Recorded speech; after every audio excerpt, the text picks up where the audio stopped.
One evening, Thomas brought his last train to the junction. Percy was glad to see him. "Are you on your way to the big station, Thomas?" "Yes, I am. Why?" "Because I'm going there, too. I think something's up." Toby looked up at the sky. "Where?" "Not up there. Down here," laughed Thomas. "How can something be up when it's down?" Thomas was too excited to explain. "Bust my buffers! Look over there!"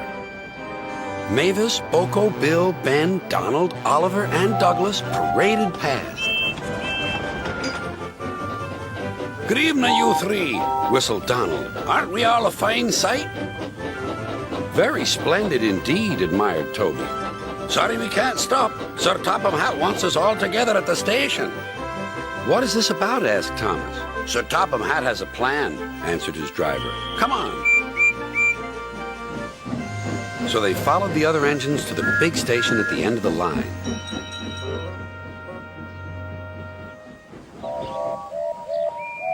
"Silence!" called Sir Topham Hatt. "I have an important letter to read from a little girl who is 5 years old." "Dear Thomas and all the engines, please can I meet you? My friends say they would like to meet you too. You could come to my house for tea, but my mummy says there aren't any railway tracks to my house. Can you come to the station instead? Thank you very much." "It seems," continued Sir Topham Hatt, "that there are many girls and boys who would like to meet you. Therefore, we are all going to the big city far away." "Hooray! Hooray!" the engines whistled. "Silence! Other engines will be working here while you are away, so please show them what to do." As Annie and Clarabelle were going to the big city too, Thomas and Oliver practiced with some other coaches.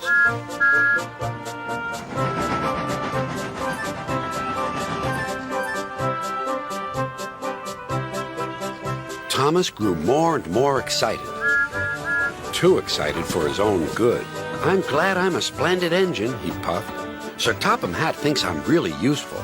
I had a race with Bertie once. I whooshed through the tunnel and stopped an inch from the buffers." Then Thomas made his mistake. "Just like this," he boasted.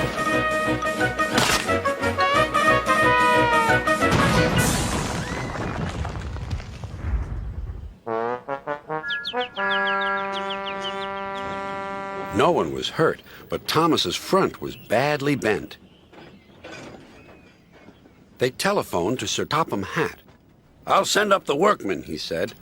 "But if they can't mend Thomas in time, we'll have to go to the big city without him." Poor Thomas. 8 o'clock next morning, the engines waited at the junction. Toby and Percy were each on a truck, and Duck had pushed them into place behind Edward.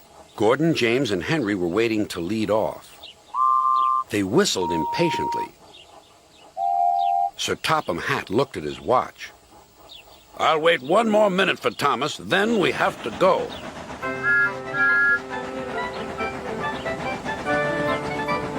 "Oh, thank goodness you're still here," panted Thomas. "I hope we're not late, as it's just after 8. The conductor blew his whistle and waved his flag. The engines cheered. "Look out, big city, here we come!" And the cavalcade puffed away.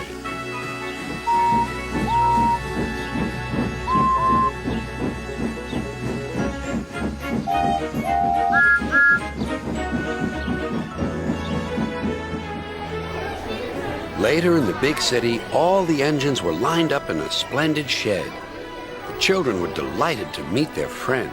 "I'm glad the little girl wrote to us," whispered Thomas to Percy. "Isn't it wonderful what happiness a letter can bring?"